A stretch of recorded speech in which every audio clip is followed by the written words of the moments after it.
ഭവന നിർമ്മാണത്തിനും കൃഷിക്കും മുൻഗണന നൽകി 33,61 ലക്ഷം രൂപ വരവും 31 കോടി ചെലവും പ്രതീക്ഷിക്കുന്ന താന്യം പഞ്ചായത്ത് 2026-27 വാർഷിക ബജറ്റ് വൈസ് പ്രസിഡന്റ് മീന ദേവി അവതരിപ്പിച്ചു. Panchayat president N.A. പീതാംബരൻ അധ്യക്ഷനായി. ഭവന നിർമ്മാണത്തിന് 1,24 ലക്ഷം രൂപയും കൃഷിക്ക് 89,55,000 രൂപയും വകയിരുത്തിയിട്ടുണ്ട്. റോഡുകൾ, കെട്ടിടങ്ങൾ എന്നിവയുടെ നിർമ്മാണ പ്രവർത്തനങ്ങൾക്ക് 4,40 ലക്ഷം രൂപയും പട്ടികജാതി ക്ഷേമ പദ്ധതികൾക്ക് 97,35,000 രൂപയും സ്ത്രീകൾ, കുട്ടികൾ, വയോജനങ്ങൾ, ഭിന്നശേഷിക്കാർ എന്നിവർക്കുള്ള പ്രത്യേക പദ്ധതികൾക്കായി 77,60,000 രൂപയും നീക്കിവെച്ചിട്ടുണ്ട്.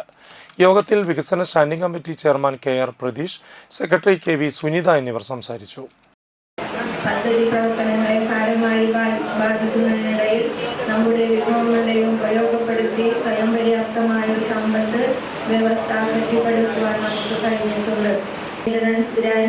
പട്ടികജാതി വികസന ഫണ്ട് വിവിധ കേന്ദ്രാവിഷ്കൃത പദ്ധതികൾ പ്രകാരം ലഭിക്കുന്ന